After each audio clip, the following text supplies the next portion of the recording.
నా హృదయపూర్వకమైనటువంటి వందనాలు తెలియజేస్తున్నాను. నిన్నటి దినమున శనివారం సాయంకాలం 6 గంటల నుంచి 8 గంటల వరకు పరిశుద్ధాత్మ కనిపెట్టుకుంటుంది సిద్ధపరచుకోవడం జరిగింది. చాలా బాగా జరిగింది.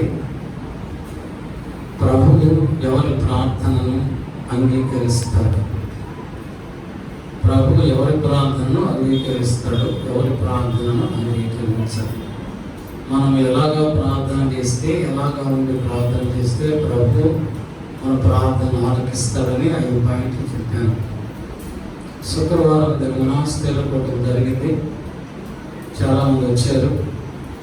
ఆ రోజున పాస్టర్ గారు అతి శ్రేష్టమైన దానిని మనం పొందుకోవాలి అంటే, అతి శ్రేష్టమైన వాటిని మన జీవితంలో మనం అనుభవించాలంటే మనం ఎలాగా ఉండాలి, ఎలాగా ఉంటే ఆ శ్రేష్టమైనటువంటి ఈవులు ఆశీర్వాదములు మనం పొందుకుంటాం అనేటువంటి విషయాన్ని గురించి పాస్టర్ గారు చెప్పారు. ఈరోజు పాస్టర్ గారు హైదరాబాద్లో ఉన్నారు. తను స్టెంట్స్ వేయించుకొని సంవత్సరమైంది. డాక్టర్ గారు ఈరోజు అపాయింట్మెంట్ ఆర్డర్ ఇచ్చారు, అందువల్ల వెళ్ళారు. అక్కడ మా పాప వెళ్ళి మందిరానికి ఉదయం 8 గంటల ఆరాధనకి వెళ్ళి ఆరాధన చేసుకొని డాక్టర్ గారి దగ్గరికి వెళ్ళి చెక్ చేయించుకొని మరలా మంగళవారం రాత్రి బయలుదేరి బుధవారం మార్నింగ్ కల్లా ఇక్కడ ఉన్నారు. క్రైస్తలా మీ అందరి ప్రార్థనలో జ్ఞాపకం చేస్తున్నారు. క్రైస్తలా ఈరోజు పరిశుద్ధాత్మ దేవుడు మనతో మాట్లాడబోతున్నటువంటి అతి శ్రేష్టమైనటువంటి మాటల గురించి మనము ధ్యానిద్దాం. ఎవరు ప్రభు యొక్క మాటని, ఆయన యొక్క వాక్యాన్ని ఆలకిస్తారు, ఆలకించుట అభ్యసనం. ఎవరి ప్రార్థన ప్రభు ఆలకిస్తాడు, ప్రభు యొక్క మాటలు ఎవరు ఆలకిస్తారు? ప్రభు మనం పిలుస్తాడు. మనం పిలిస్తే మళ్ళా మనం ప్రభుకి సమాధానం చెప్పాలంటే అది మనం వినగలిగి ఉండాలి. వినకపోతే, వినలేకపోతే మనం ఎలాగా ప్రభుత్వం మనం జవాబు చెప్పగలుగుతాం? మనతో ఎవరు మాట్లాడుతున్నారు? ఎవరో మాట్లాడుతున్నారు. అయితే ఎవరు మాట్లాడుతున్నారో మనకి తెలిసినప్పుడు కదా ఆ మాట్లాడే వ్యక్తికి మనం గౌరవిస్తాం, ఆ మాటలు మనం రిసీవ్ చేసుకుంటాం. దేవుడిని ఎక్కువ సమూయేలుతో 3వసారి మాట్లాడుతున్నాడు. సమూయేలును మాట్లాడిన వెంటనే సమూయేలు అంటున్నాడు, ఇదిగో నీ దాసుడు ఆలకించుచున్నాడు. నీ దాసుడు ఆలకించుచున్నాడు. దేవుని స్వామి సమూయేలు వినగలిగాడు. విన్నాడు గనుక ప్రభువా ఈ దాసుడు ఆలకించుచున్నాడు. మనం పిలవాలి. మనం పిలిచినప్పుడు మన మాట ప్రభు ఆలకించాలి. ప్రభు మనం పిలిచినప్పుడు కూడా ప్రభు మాటలు మనము ఆలకించాలి. మరి ఈ రెండు మన జీవితంలో జరుగుతున్నాయా? గమనించండి. ఈ రెండు మన జీవితంలో మనం అనుభవిస్తున్నామా? మన మాట, మన ప్రార్థన ప్రభు ఆలకిస్తున్నాడా? ప్రభు మాటని మనము ఆలకించగలుగుతున్నామా? ఇంకా ఆలకించలేని పరిస్థితిలో ఉంటే ఎప్పుడైనా సరే, ఏ రోజైనా పరిశుద్ధాత్మ దేవుడు నాతోనే మాట్లాడుతున్నాడు, మనతోనే మాట్లాడుతున్నాడని ఏ విధంగా మనం ఉంటే, మన జీవితం ఎలాగా ఉంటే, మనం ఏ విధంగా ప్రార్థన చేస్తే, ఏ విధంగా ప్రభుకి విజ్ఞాపన చేస్తే ప్రభు మన ప్రార్థన ఆలకిస్తాడు. బాగా గమనించండి. నిజంగా మీ ప్రార్థన ప్రభు ఆలకించాలంటే ప్రభు చెప్పినట్లుగానే మనము చేయాలి. మన సమస్య, మన బాధ, మన వ్యాధి, అదేదైనా మన ఆశీర్వాదం, మనము, మన భర్త, భార్య, బిడ్డలు, తల్లిదండ్రులు, బంధువులు, స్నేహితులు, ఎవరైనా సరే వారి యొక్క అవసరత తీరాలంటే, దేవుని యొక్క నుండి ఆశీర్వాదం నువ్వు పొందుకోవాలి అంటే నీ ప్రార్థన ప్రభు దగ్గరికి వెళ్ళాలి. నీ ప్రార్థన ప్రభు ఆలకించాలి. నువ్వేం ప్రార్థన చేస్తున్నావో అది నీ దగ్గరే ఉండిపోతే మరి ప్రభు దగ్గర నుంచి నీకు కావలసినటువంటి సమాధానం ఎలాగ వస్తుంది? ప్రభు వినాలి కదా, ఆయన ఆలకించాలి కదా. ఆయన ఆలకిస్తే ఇదిగో నా కుమారి నా కుమారుడు ప్రార్థన చేస్తున్నారు, వారి యొక్క సమస్యని తీర్చాలి అని దేవుడు, ఆకాశం అన్నటువంటి దేవుడు నీ దగ్గరకు వచ్చి నీతో మాట్లాడి నేను ఆదరించి నేను అభివృద్ధి పరిచి నేను ఫలింప చేస్తా, నేను స్వస్థపరుస్తా. మరి నీ ప్రార్థన ప్రభు దగ్గరికి వెళ్ళకపోతే ఎలాగా? How can by receive? Hallelujah. దేవుడు కూడా మనతో మాట్లాడతాడు. నా కుమారి అని పిలుస్తాడు, నా కుమారుడా అని పిలుస్తాడు.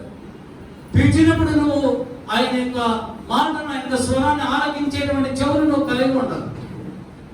ఆ చెవులు లేకపోతే నీ చెవులు మందంగా ఉంటే దేవుని యొక్క పిలుపు నీకు వినిపించదు, నువ్వు ఆలకించలేవు. ఆలకించలేనప్పుడు ఆయన ఏం చెప్తున్నాడు, ఏం చేయమంటున్నాడు, ఎందుకు పిలుస్తున్నాడు ఏంటో మనకి అర్థం కాదు. మన పరిస్థితి ఎలాగా ఉంటుందంటే ఒక పుస్తకంలాగా ఉంటారు, అయోమయమైనటువంటి పరిస్థితిలో ఉంటాం. అటువంటి పరిస్థితుల్లో మనము ఉండకూడదు. దేవుడు మనతో మాట్లాడినప్పుడు, ఒక మాట చెప్పినప్పుడు ఆ మాట ప్రకారముగా మనము జీవించాలి. ఆ మాట ప్రకారముగా జీవించాలి. ఆ మాటని నీ జీవితంలో అన్వయించుకునేటప్పుడు, నీ జీవితంలో అన్వయించుకునేటప్పుడు, నీ జీవితానికి సరిపోల్చుకునేటప్పుడు అది ఎంత కష్టమైనా కావచ్చు, అది ఎంత బాధ అయినా కావచ్చు, అది ఎటువంటి పరిస్థితి నీకు ఇష్టమైన పరిస్థితి అయినా కావచ్చు, అయినప్పటికీ ఆ కష్టాన్ని నువ్వు భరించాలి.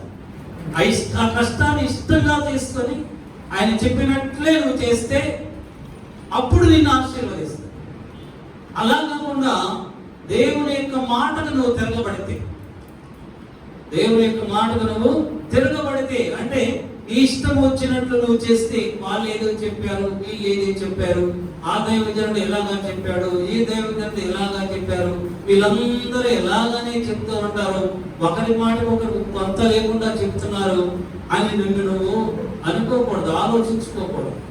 దేవుని వాక్యము ఎలాగా మనతో చెప్తుంది, దేవుడు మనతో, పరిశుద్ధాత్మ దేవుడు మనతో ఎలాగా మాట్లాడుతున్నాడు, పరిశుద్ధ గ్రంథం ఏ విధంగా చెప్తుంది, ఆ మాటలను అన్వయించుకొని నువ్వు జీవిస్తే దేవుడు నిన్ను, నీ కుటుంబాన్ని కూడా ఆశీర్వదిస్తాడు. బైబిల్లో ఒక దైవజనుడు ఉన్నాడు. బైబిల్లో పరిశుద్ధ గ్రంథంలో ఒక దైవజనుడు ఉన్నాడు.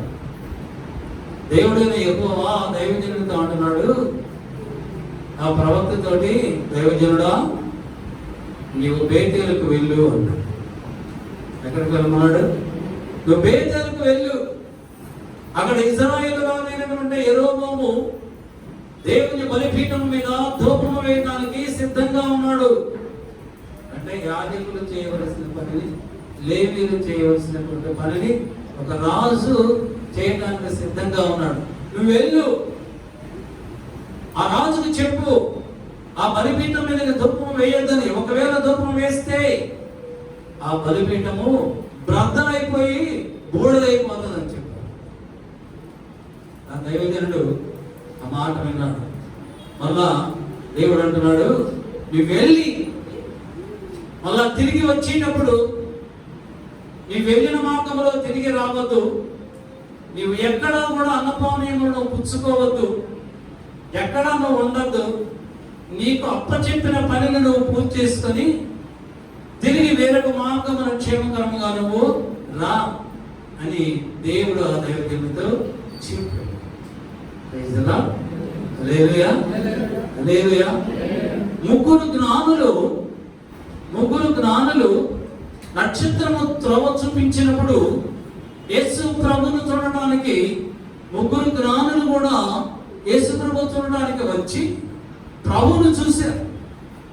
ప్రభువును చూసి వారి కానుకలు సమర్పించుకున్న తర్వాత ఆ రాత్రి దేవుని యొక్క దూత వారితో మాట్లాడుతుంది, మీరు ఏ మార్గంలో వచ్చారో ఆ మార్గంలో మీరు వెళ్ళవద్దు, ఆ మార్గంలో వెళ్ళవద్దు, వెళ్తే ప్రమాదవశమే, మీరు వెళ్ళవద్దు, మరి యొక్క మార్గంలో మీరు వెళ్ళండి, క్షేమకరముగా మీ ప్రాంతాలకు మీరు వెళ్తారు అని చెప్పినప్పుడు ఆ ముగ్గురు జ్ఞానులు కూడా దేవుని యొక్క దూత మాటకు లోబడి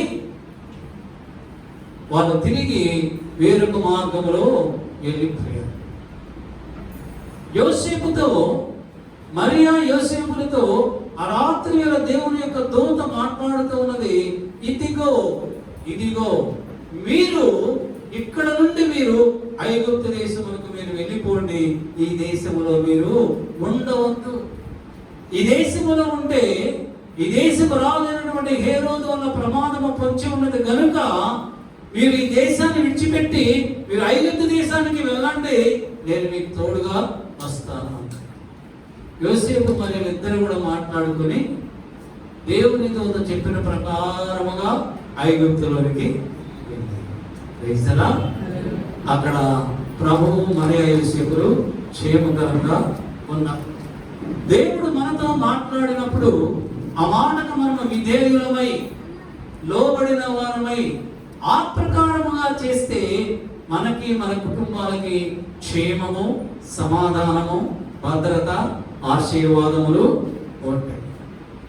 ఈ దైవజనుడైతే బైబిల్లో పేరు రాయబడలేదు, కానీ ఈ దైవజనుడు బేతేలుకు వచ్చినప్పుడు ఇజ్రాయేలు రాజైనటువంటి యెరోబాము దేవుని మందిరములో బలిపీఠము మీద ఆ ధూపము వేయబోచున్నప్పుడు దైవజనుడు చెప్పాడు, ఇదిగో యెరోబాము రాజా, నువ్వు ఆ బలిపీఠం మీద ధూపము వేయొద్దు, వేస్తే ఆ బలిపీఠము బ్రద్దలై బుగ్గిపాలైపోతుంది అంటే రాజుగారు వినలా. వినకుండా తన చెయ్యి చాపి ఆ దైవజనుడి మీద కోపముగా దైవజనుడిని కొట్టాలని చెయ్యి చాపాడు, పైకెత్తాడు. ఎత్తినటువంటి చెయ్యి అలాగనే ఎండిపోయాను. ఏమైంది? ఎండిపోయింది. ఆ బలిపీఠము బద్దలైపోయింది. అక్కడంతా కూడా బుగ్గి రాజుగారి చెయ్యి ఎండిపోయింది, యెరోబాము చెయ్యి. అప్పుడు రాజు ఆ దైవజనుడిని మళ్ళా బ్రతిమలాడుకొని, దైవజనుడా నీ దేవునికి ప్రార్థన చేయి, నా చెయ్యి తిరిగి రావాలనంటే ఆ దైవజనుడు ప్రార్థన చేసిన వెంటనే తిరిగి ఆ చెయ్యి మామూలుగా వచ్చి, అప్పుడు రాజుగారు అంటున్నాడు, యెరోబాము అంటున్నాడు, దైవజనుడా నీవు నా ఇంటికి రా, నా ఇంటికి వచ్చి నేను ఇచ్చేటువంటి ఆదిత్యాన్ని నువ్వు స్వీకరించు, సంతోషంగా ఉండి తిరిగి సంతోషంగా నువ్వు వెళ్దువు గాని అన్నాడు.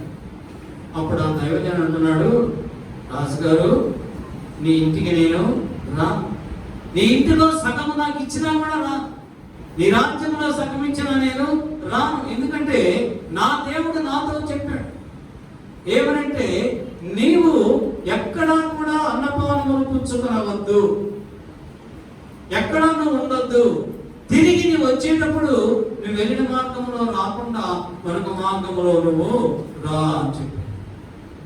ఈ మాటలన్నీ రాజుల మొదటి గ్రంథం 13వ అధ్యాయంలో ఉంటాయి, తర్వాత మీరు చదువుకుంటారు. ఆ దైవజనుడు మరొక మార్గమున, తాను వచ్చిన మార్గమున కాకుండా మరొక మార్గంలో ప్రయాణం అయిపోతూ ఉన్నాడు. ప్రయాణమైపోతూ ఉన్నప్పుడు ఆ గ్రామంలోనే ఒక వృద్ధ దైవజనుడు ఉన్నాడు. అతని కుమారుడు తండ్రి దగ్గరికి వెళ్ళి, ఇదిగో ఒక దైవజనుడు వచ్చాడు, వచ్చి రాజుగారితో ఇలా చెప్పాడు.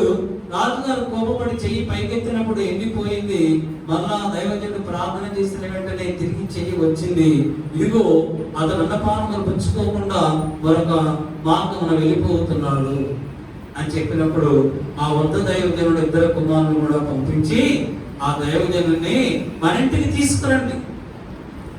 తీసుకురండి అని కుమారుని పంపిస్తే ఆ దైవజనుడు అన్నాడు, లేదు నేను రాను, ఎందుకంటే నా దేవుడు ఎక్కడ అన్నపానములు పుచ్చుకోవద్దని చెప్పాడు, అందుకని నేను మరొక మార్గంలో తిరిగి వెళ్తున్నాను అన్నాడు. ఆ ఇద్దరు కుమారులు కూడా తండ్రి దగ్గరకు వచ్చి ఇలా అన్నాడు దైవజనుడు, రానంటున్నారు అని చెప్తే, అప్పుడు ఈ వృద్ధ దైవజనుడు తానే ఆ దేవుడు పంపించినటువంటి ఆ దైవజనుడి దగ్గరికి వెళ్ళి అడుగుతున్నాడు, ఇదిగో నేను కూడా దైవజనుడిని, నేను కూడా దైవజనుడిని, మా ఇంటికి రా, మా ఇంటికి వచ్చి భోజనం చేయి, రొట్టె తిను, పానీయం తాగు అని చెప్తే ఆ దైవజనుడు కూడా మళ్ళీ అదే మాట అన్నాడు. నేను మీ ఇంటికి రాను, నేను భోజనం చేయను, నేను మంచినీళ్ళు త్రాగను, నేను నా దేవుడు చెప్పిన ప్రకారంగా నేను తిరిగి నేను వెళ్తున్నాను అన్నాడు. అప్పుడు ఆ వృద్ధ దైవజనుడు అన్నాడు, ఈ మాట మీరు బాగా జాగ్రత్తగా వినండి, ఈ మాట వరకే ఇదంతా చెప్పాను. ఆ వృద్ధ దైవజనుడు ఏమన్నాడంటే, నేను కూడా ప్రవక్తని,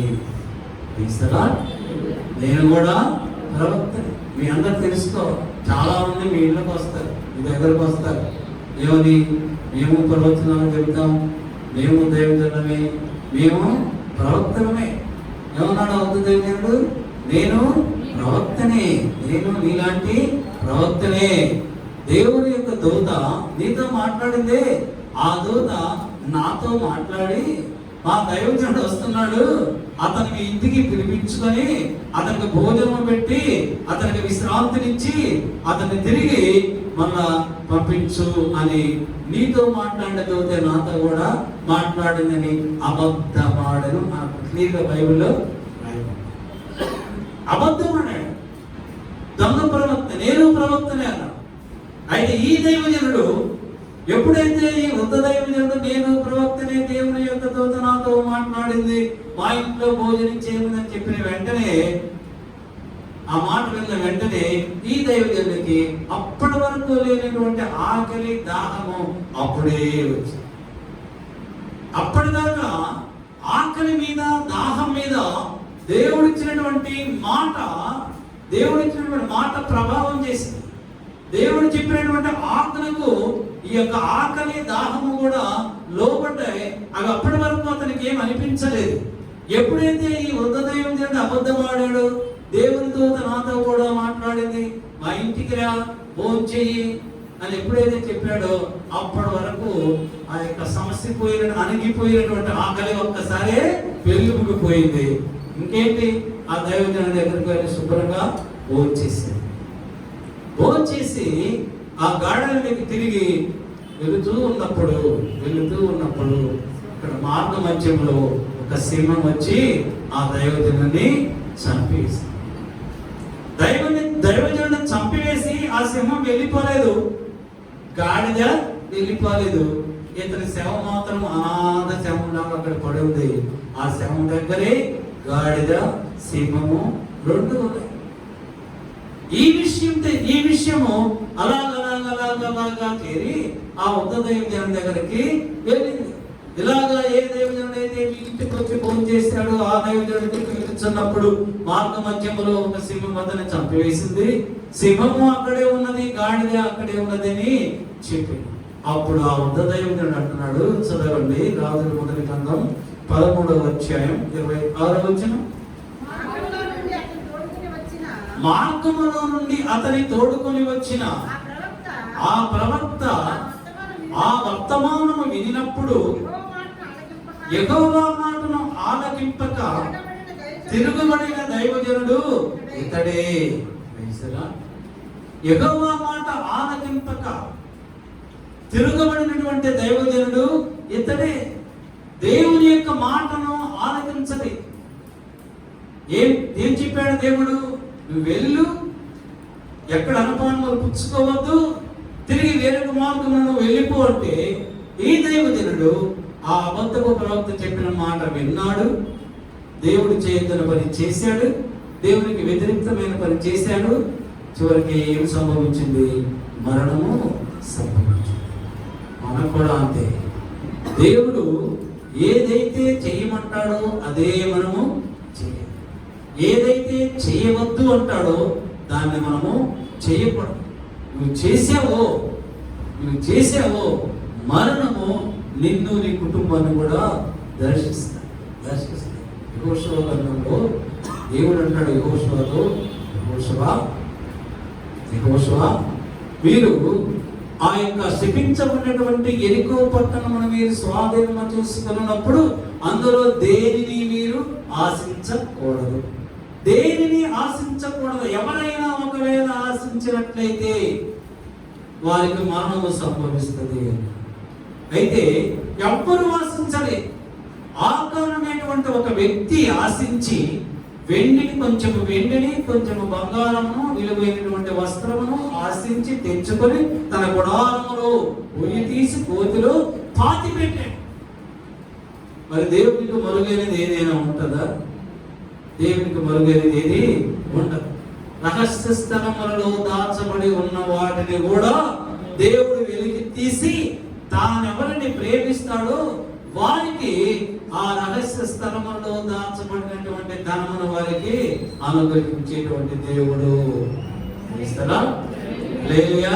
ఇప్పుడు ఈ ఆకాను దేవుడు చేయవద్దన్నటువంటి ఆశించవద్దనని ఆశించి తన గుడారములో దానిని భూమిలో పాతి పెట్టినంత మాత్రమా అది దేవునికి ఎరుకలేక ఉండలేదు.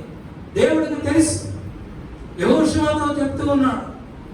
అప్పుడు యెహోషువ ప్రజలందరినీ పిలిపించి చుట్టూ ప్రజలందరూ నిలబడి ఉండగా ఆకాను కుటుంబాన్ని, వాళ్ళ బంధువులను, వాళ్ళ ఆస్తిని, వాళ్ళ యొక్క భార్యని, బిడ్డలని, పశువులను సమస్తాన్ని ఆ కోరులోకి తీసుకుని వెళ్ళి అక్కడ రాళ్లతో కొట్టి చంపి అక్కడ అగ్ని చేత వారిని దహించి వేసింది.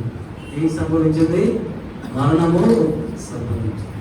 దేవుని మాట ఆలకింపక తిరుగుబడిన వారికి మరణం సంభవించింది.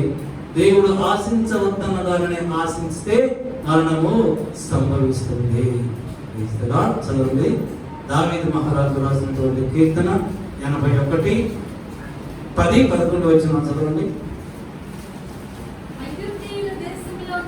ఐగుప్తీయుల దేశములో నుండి నిన్ను రప్పించిన నీ దేవుడగు యెహోవాను నేనే. నీ నోరు బాగుగా తెరువుము, నేను దానిని నింపెదను. అయినను నా ప్రజలు నా మాట ఆలకింపక పోయిరి.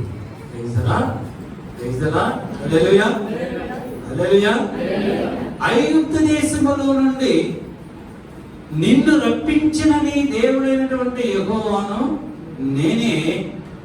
అయినను నా మాట ఆలకింపక పోయిరి.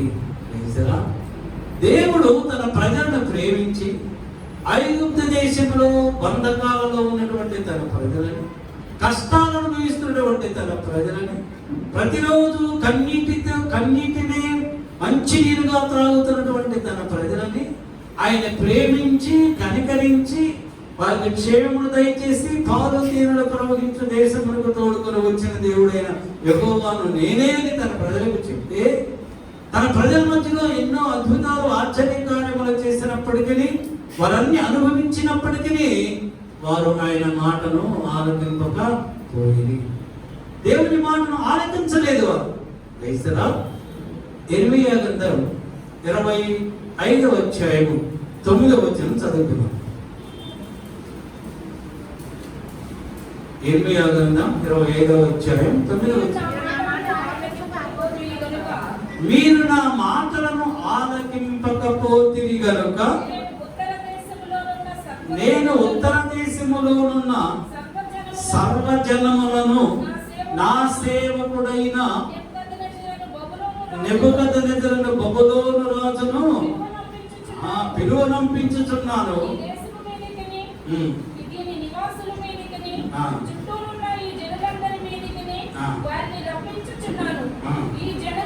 ఈ జనులను శాపగ్రస్తులుగాను అపహాస్యాస్పదముగాను ఎప్పటికీ పాడుగాను చేసేదను.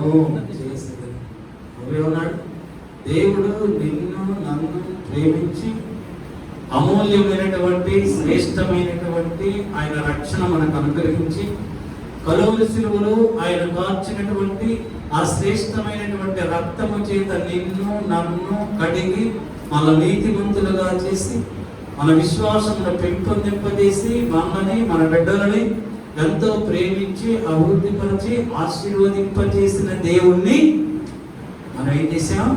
మర్చిపోయాం. ఏమంటున్నాడు?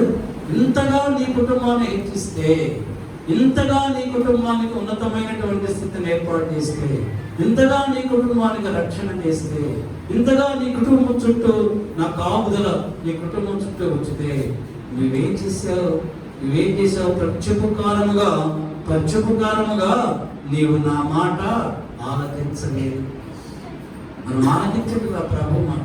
ఎన్నో మేలు చేశాడు మనం ఎన్నో ఉపకారాలు చేశాడు. మనందరికీ తెలుసు. ప్రతి దినము కూడా దేవుడు మన దేవుడు మనపక్షముగా మంచి కార్యాలు చేస్తూనే ఉన్నాడు. ఈ రోజు ఈ పునరుద్ధాన ముందు మనం అందరము ప్రభు సన్నిధికి వచ్చి ఆయన సన్నిధిలో ఆయన నామమును స్తుతించాం, ఆరాధించాం, ఘనపరిచాం. ఆయన వాక్యము మనం వింటున్నాము అంటే అది కేవలం ఆయనకు మన ఎడల ఉన్నటువంటి ప్రేమ వాత్సల్యత. అంతేగాని మన గొప్పతనంగా ఆయన పెట్టినటువంటి ఈ ప్రాణ భిక్ష వలన మన ప్రాణము మన దేవుడు మనకు పెట్టినటువంటి భిక్ష. ఈ భిక్ష పెట్టినటువంటి దేవుణ్ణి నువ్వు మర్చిపోతే, దేవుని మాటని నువ్వు ఆలకించకపోతే దేవుడు ఏమంటున్నాడు? నేను మిమ్మలను ఉత్తర దేశమున సమస్త ప్రజలని నా సేవకుడైన నెబుకద్నెజరు ఎవరు? అన్యుడు, విగ్రహారాధికుడు, బబులోను రాజుని దేవుడు ఏమంటున్నాడు? నా సేవకుడు అన్నాడు. మరి నిన్నేమనాలి? మరి మనల్ని ఏమనాలి? మనట శాపాస్పదులుగా చేస్తాను, అపహాస్యాస్పదులుగా చేస్తాను, పాడుగా మనం చేస్తాను. ఎందుకు? మనలందరినీ కూడా నెబుకద్నెజరుకై అప్పచెప్తాను, మనలందరినీ కూడా సైతానికి అప్పచెప్తాను అని దేవుడు తన ప్రజలైనటువంటి ఇశ్రాయేలుతో అంటాడు. ఇశ్రాయేలీయులారా, నా ప్రజలారా, నా స్వాస్థ్యమా, నా మాటను ఆలకించండి అని ప్రభు మనతో మాట్లాడుతాను. మీరు నా స్వాస్థ్యం, మీరు నా ప్రజలు, నేను ఏర్పాటు చేసుకున్నటువంటి నా జనాంగము, మీరు నా వారు. ప్రభు ఇంతగా మనని మీరు నా వారు, మీరు నా బిడ్డలు, నా జనాంగము, నా ప్రజలు అని మనల గురించి ప్రభువు ఎంతో కార్యములు, గొప్ప కార్యములు చేస్తూ ఉంటే మనమైతే ఆయన మాటను మనము ఆలకించడం లేదు. అందుకే దేవుని ప్రజలైనటువంటి ఇశ్రాయేలీయులు 70 సంవత్సరాలు బబులోను రాజైనటువంటి నెబుకద్నెజరుకు బానిసలుగా అప్పచెప్పారు. ఎన్నో కష్టాలు, ఎన్నో బాధలు అక్కడ వారు అనుభవించారు. అందుకే ప్రభు అంటున్నాడు జకర్యా గ్రంథంలో 7వ అధ్యాయం 13వ వచనంలో, నేను పిలిచినప్పుడు మీరు ఆలకింపకపోయిరి కనుక మీరు పిలిచినప్పుడు నేను కూడా ఆలకించను. నేను పిలిచాను మిమ్మల్ని, మీరు ఆలకించరు కదా. అందరూ బట్టి మీరు పిలిస్తే నేను కూడా ఆలకించను. మరి ప్రభు మనం పిలిచినప్పుడు ఆలకించకపోతే మన పరిస్థితి ఏంటి? జెర్మయా గ్రంథం 20వ గ్రంథం 44వ అధ్యాయం 5-6 వచనాలు చదువు. వారు ఆలకింపకపోయిరి,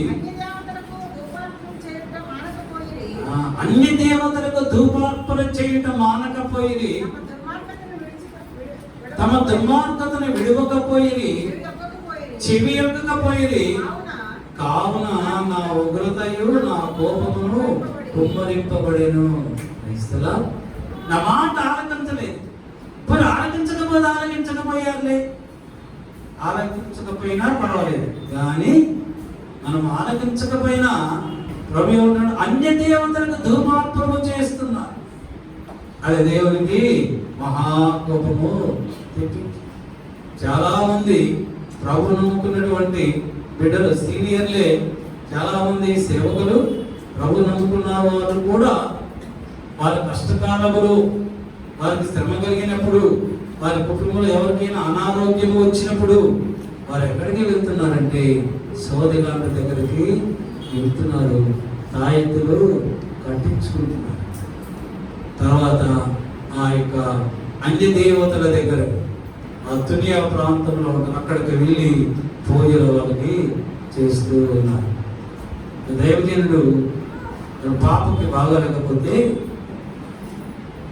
మన వైజాగ్లో బిడిస్ హాస్పిటల్లో జాయిన్ చేశారు.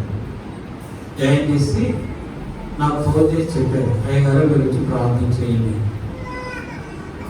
నేను ఇంకొక దైవజనుడు ఇద్దరు కలిసి హాస్పిటల్కి వెళ్ళి ప్రార్థన చేద్దాం. ఆ బెడ్ వెళ్ళిన తర్వాత పాపని అమ్మ ఎలాగా ఉన్నావు, ఏంటి, ఏమైంది అంటే ఆ పాప చేయి చూపిస్తుంది. ఆ చేయి చూపిస్తే ఆ చేతికి ఈ ప్రాంతంలో తాయెత్తుంది. నాకు డౌట్ వచ్చింది. మళ్ళా చూస్తే మెడలో ఒక తాయెత్తుంది. మళ్ళా చూస్తే ఒక కాలికి వెంట్రుకలతో చుట్టూ నల్లటి తాడు ఉంది. దైవజనుడా, దైవజనుడి దేవుణ్ణి నమ్మకపోతే, దైవజనుడి జీవము గల దేవుణ్ణి వెంబడించకపోతే, దైవజనుడి జీవము గల దేవుని మీద ఆధారపడకపోతే, అన్య దేవతలను ఆశ్రయిస్తే దేవుడు ఆ సేవను ఆశీర్వదిస్తాడా? ఆ కుటుంబాన్ని ఆశీర్వదిస్తాడా? నిశ్చయముగా ఆశీర్వదించాడు. రాబో వారి ప్రార్థన వినడు. నేను ప్రార్థన అక్కడ చేయలే. మీరేమన్నా అనుకోండి, నేను ప్రార్థన చేయమంటే నేను చెయ్యను అన్నా. నేను చెయ్యను అన్నా. పర్వాలేదు బ్రదర్ అన్నాడు నాతో వచ్చినాడు. మీరు చెయ్యండి అన్నా. మీరు చేయాలనుకుంటే మీరు చేయండి, నేనైతే ప్రార్థన చేయను అని బయటికి నేను వచ్చేసాను. ప్రభు అంటున్నారు, వారు ఆలకింపకపోయి అంత మాత్రమే కాదు, అన్య దేవతలకు ధూపార్పణ చేశారు. మరి దేవుని యొక్క ఉగ్రత, దేవుని యొక్క కోపము మన మీద, మన కుటుంబం మీద రాకుండా ఎలాగా ఉంటుంది? ఎలాగా మనం తప్పించుకోగలము? ఆయన మాటను మనము ఆలకించాలి. యెహెజ్కేలు గ్రంథం 18వ అధ్యాయం 30వ వచనాన్ని చదువు. కాబట్టి ఇశ్రాయేలీయులారా, ఎవని ప్రవర్తనను బట్టి వానికి శిక్ష విధించుదును. మనస్సు త్రిప్పుకొని మీ అక్రమములు మీకు శిక్షా కారణములు కాకుండానట్లు వాటన్నింటినీ విడిచిపెట్టండి. Hallelujah, hallelujah, hallelujah, hallelujah. Praise the Lord, praise the Lord. ఇప్పటి వరకు దేవుని మాట ఆలకించకపోతే ఏం జరుగుతుందో, ఏమి సంభవిస్తుందో మీకు వివరించి చెప్పారు. ఇప్పుడు యెహెజ్కేలు ప్రవక్త అంటున్నాడు, ఇశ్రాయేలీయులారా, ఎవరి ప్రవర్తన బట్టి వారిని నేను శిక్షిస్తాను. మన ప్రవర్తన బట్టే మనకు శిక్ష విధిస్తాడే దేవుడు. మన ప్రవర్తన బట్టే దేవుని ఎదురు శిక్ష మనకి వస్తుంది. మన ప్రవర్తన సరిగా యథార్థంగా ఉంటే దేవుడు మన ప్రార్థనను అంగీకరిస్తాడు. దేవుడు ఎవరి ప్రార్థన అంగీకరిస్తాడు? ఎవరికైతే దేవుని యందు భయభక్తులు కలిగి ఉంటారో వారి ప్రార్థన దేవుడు ఆశీర్వదిస్తాడు. ఎవరైతే తమ పాపములను ఒప్పుకొని విడిచిపెడతారో వారి ప్రార్థన దేవుడు ఆలకిస్తాడు. ఎవరైతే యథార్థవంతులుగా జీవిస్తారో వారి ప్రార్థన దేవుడు ఆలకిస్తాడు. ఎవరైతే నీతిమంతులుగా ఉంటారో వారి ప్రార్థన దేవుడు ఆలకిస్తాడు. Praise the Lord. శనివారం చెప్పిన మెసేజ్ ఇదే, 5 పాయింట్లు చెప్పారు. ఎవరి ప్రార్థన దేవుడు ఆలకిస్తాడు. దేవుడు అంటున్నాడు, ఎవరి ప్రవర్తన బట్టి వారిని నేను శిక్షిస్తాను. మన ప్రవర్తన బట్టే శిక్ష మన మీదకి వస్తుంది. ఆ శిక్ష మన మీదకి రాకుండా ఉండాలి అంటే, దేవుని యొక్క మాటను మనం ఆలకించగలిగి ఉండాలి అంటే, దేవుడు మన ప్రార్థన ఆలకించాలి అంటే మన మనస్సును ఆయన వైపు తిప్పుకోవాలి. మన మనస్సు ఆయన వైపు తిప్పుకుంటే ఏ శిక్ష కూడా మన దగ్గరికి రాదు. హల్లెలూయా, హల్లెలూయా, హల్లెలూయా. చదవండి. యెషయా గ్రంథం 48వ అధ్యాయం 18, 19 వచనాలు చదువుతున్నాం.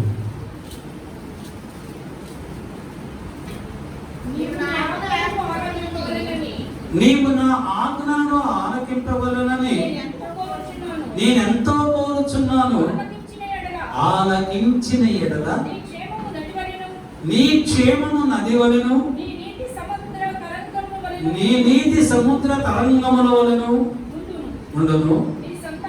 నీ సంతానము ఇసుక వలె విస్తారమగును. నీ గర్భఫలము దాని రేణువుల వలె విస్తరించును. వారి నామము నా సన్నిధి నుండి కొట్టివేయబడదు, మరువబడదు. ప్రభువుతో మాట్లాడుతున్నా. నీవు నా ఆజ్ఞలను ఆలకింపవలనని నేనెంతో కోరుతున్నాను. ప్రభు ఎంతో కోరుతున్నాడు. ఏం కోరుతున్నాడు? ఆయన ఆజ్ఞలను మనము ఆలకించాలి. మనం అన్నిటినీ ఆలకిస్తాం, అందరి మాటలు ఆలకిస్తాం, అన్ని విషయాలను ఆలకిస్తాం. కానీ దేవుని ఆజ్ఞలను మాత్రం మనము ఆలకించాం. దేవుని ఆజ్ఞలను మాత్రం మనము ఆలకించాం. వాళ్ళు ఏం చెప్తున్నారు ఆలకిస్తాం, వీళ్ళు ఏం చెప్తున్నారు ఆలకిస్తాం. అసలు కొంతమందికి అయితే ఉదయం నుంచి సాయంకాలం వరకు ఆలకిస్తూనే ఉంటారు. వాళ్ళు ఏం చెప్తారో తెలియదు, వీళ్ళు ఏం ఆలకిస్తారో తెలియదు. ఆన్ చేసిన ఫోన్ స్టాఫ్ ఆల్ఫే అవుతుంది. ఎప్పుడు ఏం మాట్లాడతారు అంతసేపు?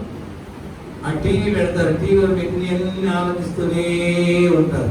ఈ పక్కన భర్త ఏం చెప్తున్నాడో తెలియదు, పిల్లలు ఏం చెప్తున్నారో తెలియదు, ఆ పిల్లలు ఏం చేస్తున్నారో తెలియదు, వాళ్ళు ఆడుకుంటున్నారో తెలియదు, పాడుకుంటున్నారో తెలియదు, పని చేస్తున్నారో తెలియదు, ఏడుస్తున్నారో తెలియదు.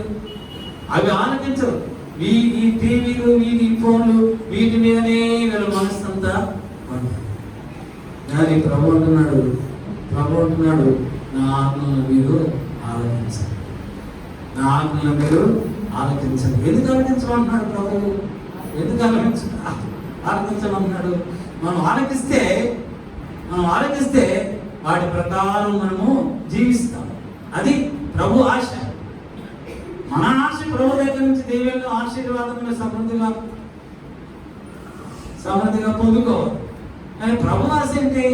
నా బిడ్డలు నా ఆజ్ఞలను పాటిస్తే, నా ఆజ్ఞలు ఆలకిస్తే వాటి ప్రకారం వాటిని పాటిస్తూ వాటి ప్రకారం నడుస్తూ ఉంటారు. అది తల్లి తండ్రి ప్రతి తండ్రి కూడా తన బిడ్డలకు చిన్నప్పటి నుంచి కూడా ఏది మంచిదో, ఏది చెడ్డదో, ఏది అనుసరించాలో, ఏది అనుసరించకూడదో ప్రతి తండ్రి చెబుతూనే ఉంటారు. అలా చేయకూడదు, ఇలా చేయకూడదు, మనం అలా చేయమా, ఇలా చేయమా అని చెప్తున్నాం. ఎందుకు చెప్తారు తల్లిదండ్రుల పిల్లలకి? వాళ్ళు మంచి మార్గంలో నడుస్తారు, వాళ్ళు ఆలకిస్తారు. వాళ్ళు ఆలకిస్తే చెప్పంగా వాళ్ళు కొన్నింటినైనా గ్రహించగలుగుతారనేటువంటి ఆలోచనగా చెప్తారు. వాళ్ళు పెద్దవారైన తర్వాత ఆ మాట ప్రకారమే వారు జీవిస్తారు. అందుకే ప్రభు కూడా మనతో మాట్లాడుతున్నారు. ఇదిగో నా ఆజ్ఞలను మీరు ఆలకించండి. ఒకవేళ ఆలకిస్తే మిమ్మల్ని ఎలాగ ఆశీర్వదిస్తానంటే మీ క్షేమము నది వలే ఉంటుంది. క్షేమం నది ఎంత నిర్మలంగా ఉంటుందో, ఎంత ప్రశాంతంగా ఉంటుందో అలాగా మీకు క్షేమము కలుగుతుంది. నీ నీతి సముద్ర తరంగముల వలె. సముద్ర తరంగాలు ఎలా ఉంటాయి? ఒక చోట స్థిరంగా ఉండవు, తరంగాలు ఎగిసిపడుతూ ఉంటాయి. అలాగా నీ నీతి, నీ ఖ్యాతి, నీ ఘనత కూడా అనేక ప్రాంతాలకు, అనేక ప్రదేశాలకు విస్తరింపజేస్తాను అంటున్నాడు ప్రభు. తరువాత నీ సంతానం ఇసుకోవలే విస్తారమును, నీ గర్భఫలము దాని రేణువుల వలె విస్తారమును. ఈ సంతానాన్ని విస్తరింపజేస్తా, నీ గర్భఫలాన్ని విస్తరింపజేస్తాను అంటున్నాడు ప్రభు. ఆ తర్వాత వారి నామము నా సన్నిధి నుండి కొట్టివేయబడదు. ఎప్పుడు వారి నామము నా సన్నిధిలోనే ఉంటుంది. నా దగ్గర ఉన్న జీవ గ్రంథంలో వారి పేర్లు ఉంటాయి. వారిని ఎన్నడూ కూడా మరువను ఏమంటున్నాడు ప్రభు. ఎన్నడూ కూడా వారిని మరువను అంటున్నాడు. కనుక మనం ఏం చేయాలంటే క్షేమముగా ఉండాలన్నా, మంచి పేరు ప్రఖ్యాతలు కావాలన్నా, మన సంతానం విస్తరించాలన్నా, మన సంతానం అభివృద్ధి పొందాలన్నా, మన సంతానం ఆశీర్వదింపబడాలన్నా ఆయన ఆజ్ఞలను మనము ఎన్నడూ ఎప్పుడు కూడా వింటూనే ఉండాలి. హల్లెలూయా, హల్లెలూయా. దావీదు మహారాజు రాసినటువంటి కీర్తన 34వ కీర్తన 6వ వచనాన్ని చదువుతున్నాం. ఈ దీనుడు మొరపెట్టగా యెహోవా ఆలకించెను,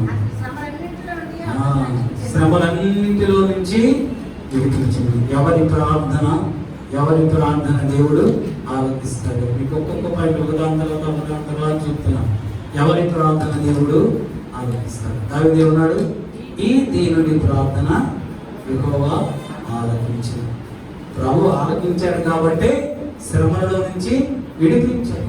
ప్రభు ఆలకించకపోతే ఈ శ్రమలు, మనకున్న శ్రమలు ఇవి ఎప్పుడు ఇలాగనే ఉంటాయి. ఈ శ్రమలో నుంచి మనకు విడుదల కలిగింది అంటే ప్రభు మన ప్రార్థన ఆలకించాడు. నీవు దీనుడు ప్రభు సన్నిధిలో ప్రార్థన చేస్తే, నీవు దీనత్వముతో ప్రభు సన్నిధిలో ప్రార్థన చేస్తే దేవుడు నీ ప్రార్థన ఆలకిస్తాడు. 2వ రాజుల గ్రంథం 2వ దినవృత్తాంతములు 2 Chronicles 34:27 చదవండి. 34వ అధ్యాయము 27వ వచనము 2వ దినవృత్తాంతములు. ప్రభు అంటున్నాడు, యోధా రాజైనటువంటి హోషేయతో అంటున్నాడు, ఏమంటున్నాడంటే, నీ మనస్సు మెత్తనిదై ఈ స్థలం మీదను దాని కాపరస్తుల మీదను దేవుడు పలికిన మాటలను నీవు వినినప్పుడు నా సన్నిధిని నీవు తగ్గించుకొని నీ వస్త్రములు చింపుకొని నా సన్నిధిని కన్నీరు విడిచితివి కనుక నీ మనవి నేను ఆలోచించితిని. ప్రభు అంటున్నాడు హోషేయ, నీ మనవి నేను ఆలకించాను. ఎందుకు ఆలకించారంటే నీ ప్రజలని శపించబడిన ప్రజలుగా చేస్తానన్నానని, నీ ప్రజల కష్టాలు కలిగిస్తానని నేను నీతో పలికినప్పుడు నీ ప్రజలకు వ్యతిరేకమైనటువంటి పనులు చేస్తానని నీతో పలికినప్పుడు నువ్వేం చేసావంటే, నీ మనస్సు మెత్తనిదై ఈ స్థలం మీదకు దాని కాపరస్తుల మీదకు దేవుడు పలికిన మాటలు దేవుడు పలికాడు. రాష్ట్రం చెప్పాడు, ఏం చెప్పాడు?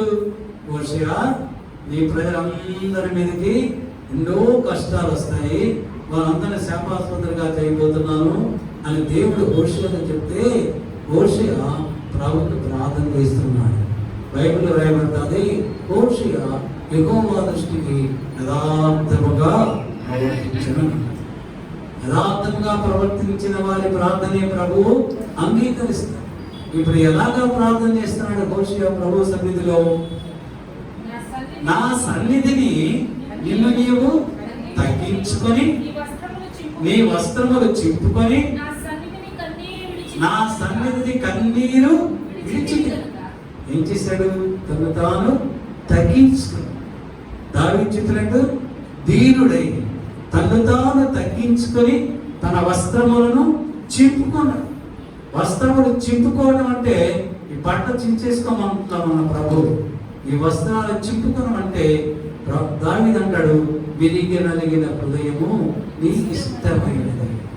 విరిగి నలిగిన హృదయం, ఈ బట్ట చింపుకోమంటే విరిగి నలిగినటువంటి హృదయముతో నీ దేవుని సన్నిధిలో నీవు తగ్గించుకొని దీనుడవై కన్నీటితో ప్రార్థన చేసినప్పుడు, విజ్ఞాపన చేసినప్పుడు ఆకాశమైనటువంటి దేవుడు నీ దగ్గరకు వచ్చి నీ ప్రార్థన ఆలకిస్తాడు. ఎప్పుడైతే హోషేయ ప్రార్థన చేసి తను తాను ప్రభు సన్నిధిలో తగ్గించుకున్నాడు, తన గుండెలు దొడ్డలో ఉండేటట్టు బాధకున్నాడు, హృదయం నిండా కన్నీటిని కార్చాడు. హృదయంలో ఉన్న కన్నీటిని అంతటిని కూడా ప్రభు పాదముల మీద కన్నీరు కార్చాడు. విరిగి నలిగిన హృదయముతో ప్రార్థన చేశాడు. అప్పుడు అంటున్నాడు, నువ్వు నా సన్నిధిలో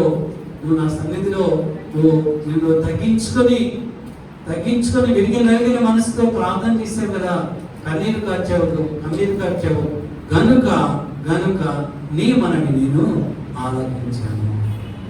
దేవుడు ప్రభు సన్నిధిలో మనము తగ్గించుకోవాలి. మనము తగ్గించుకొని దావీదు అంటున్నాడు 86 నేను దీనుడను, నేను దరిద్రుడను అని తను తాను తగ్గించుకున్నాడు. అబ్రహాం అంటున్నాడు ఆదికాండం 18:27 నేను ధూళియు బూడిదయు వంటి వాడను.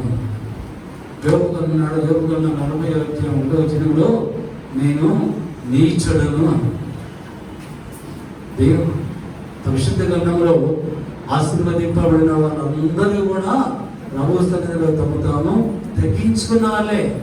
నిర్గమకాండం 4:10 మోషే అంటున్నాడు, నేను నోటి మాంద్యము కలిగిన వాడను, నేను నత్తి వాడను అని తను తాను తగ్గించుకున్నాడు. కనుకే దేవుడు వారి ప్రార్థనను ఆలకించి వారికి ఉన్నతమైనటువంటి స్థితిని, ఆశీర్వాదములు ఇచ్చాడు.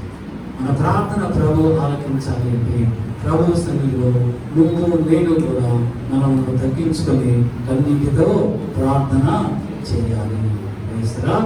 కన్నీటితో ప్రార్థన చేసినప్పుడు దేవుడు మన ప్రార్థన ఆలకిస్తాడు. హోషేయ గ్రంథం 12:4 చదువుకొని ముగించాడు. అతను దూతతో పోరాడి జయముందెను, అతను కన్నీరు విడిచి బ్రతిమాలెను. బేతేలులో ఆయన అతనికి ప్రత్యక్షమాయను, అక్కడ ఆయన మనతో మాట్లాడాడు. అతడు దూతతో పోరాడి జయముందెను. అతడు అంటే ఎవరు?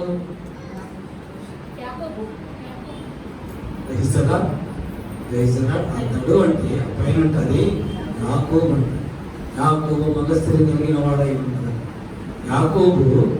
యాకోబు దూతతో పోరాడి చేయమని. ఎప్పుడు పోరాడాడు దూతతో?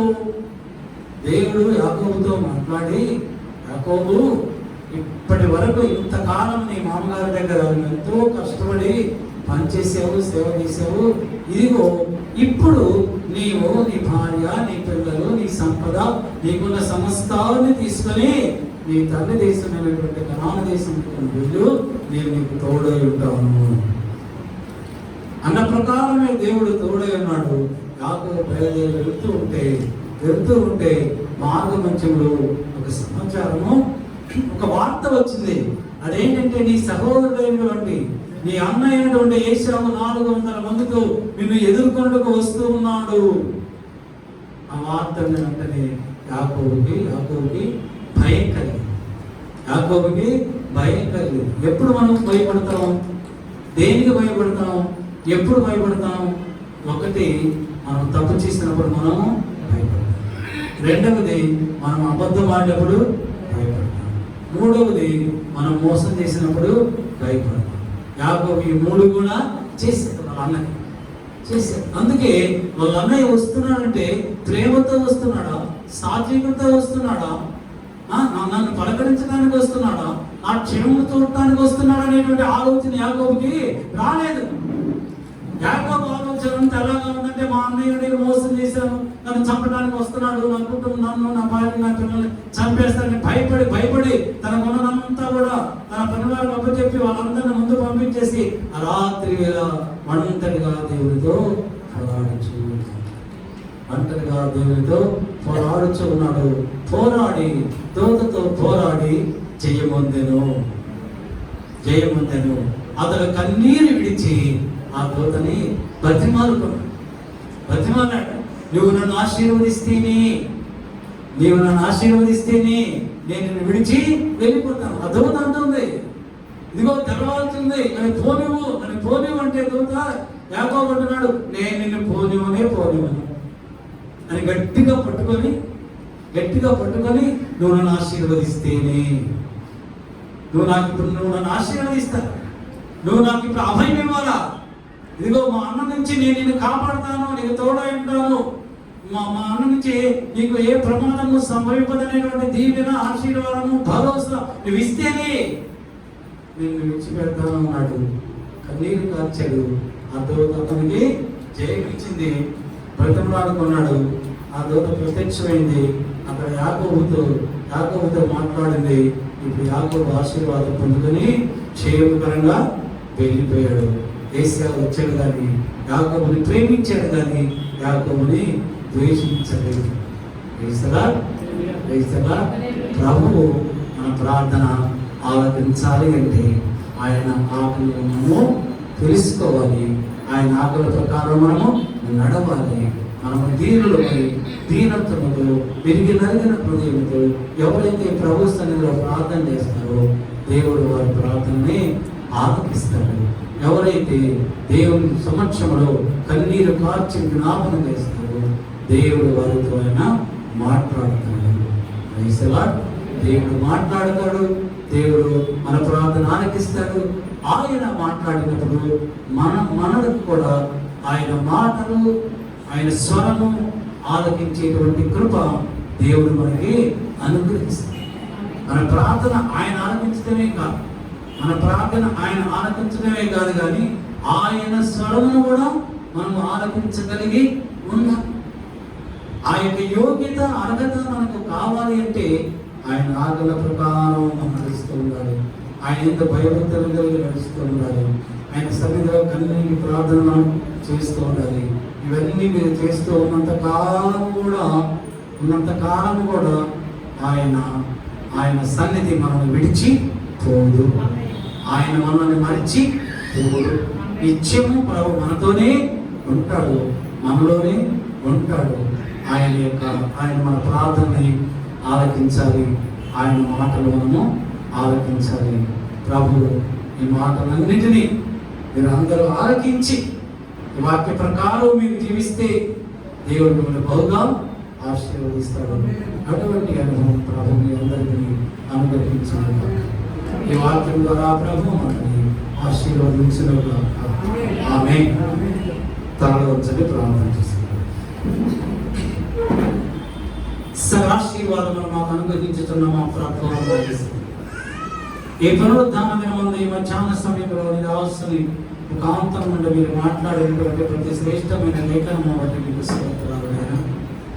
ప్రభువా, సమూయేలు పిలిచినప్పుడు సమూయేలు అంటున్నాడు, ఇదిగో నీ దాసుడు ఆలకించుచున్నాడు. ప్రభువా, మేము నీ దాసులమైనప్పుడు ప్రభువా నీ మాటలు, నీ స్వరాన్ని మేము ఆలకించగలుగుతున్నాము. మేము నీ దాసులమైనప్పుడు మీ మాటలు మేము ఆలకించగలుగుతున్నాము. నీ సన్నిధిలో దీనులపై మేము ప్రార్థన చేసినప్పుడు, మమ్మల్ని మేము తగ్గించుకొని విరిగిన హృదయంతో ప్రార్థన చేసినప్పుడు ఆ ప్రార్థన నువ్వు ఆలకిస్తున్నాము.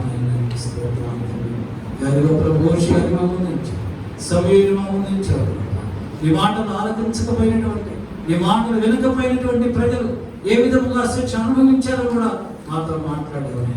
విన్నటువంటి ఈ మాటలన్నిటినీ ఆ హృదయంలో మేము భద్రపరుచుకొని ఆ వాక్య ప్రకారం జీవించేటువంటి ఆ శ్రేష్టమైనటువంటి ధన్యత, కృప మా అందరికీ మీరు అనుగ్రహించారు. ఇదిగో ప్రభా, సంఘముని పాదబద్ధం చింతకున్నది ప్రభా, నా సంఘ బిడ్డలందరి ప్రార్థనలు మీరు ఆలోచించున్నారు. మీరు వారితో ఏమి మాట్లాడాలని ఇష్టపడుతున్నారు. ఆ ఇష్టమైనటువంటి మాటలన్నింటినీ వారు ఆలోచించేటువంటి కృప మా సంఘ బిడ్డలందరికీ మీరు అనుగ్రహించి మీరే ఘనత మా ప్రభావంలో పొందుకున్నాను. యేసు క్రీస్తు అతి శ్రేష్టమైన నామమును బట్టి అడుగుతూ వెలుగుతూ పొందున్నాం మా పరలోకపు తండ్రి. ఆమేన్, ఆమేన్, ఆమేన్. మన పరమ తండ్రి అయినటువంటి దేవుని ప్రేమయు, మన ప్రభువును రక్షకుడైన యేసు క్రీస్తు వారి యొక్క కృపా రక్షణ, పరిశుద్ధాత్మ దేవుని సహవాసము సన్నిధి కూడా వచ్చినటువంటి సంఘ బిడ్డలందరికీ, ఇంకా రాలేకపోయిన వాళ్ళందరికీ, లోకములో ఉన్న సకల పరిశుద్ధులను వాక్యమును ప్రకటించిన దైవజనులకు, వారి కుటుంబాలను, యూట్యూబ్ ద్వారా వాక్యం వినిచున్న వారందరికీ ఇప్పుడును ప్రభు రాకడ పర్యంతము సదాకాలము తోడై ఉండనుగాక. Amen, amen. Praise the Lord, praise the Lord, praise the Lord, praise the lord.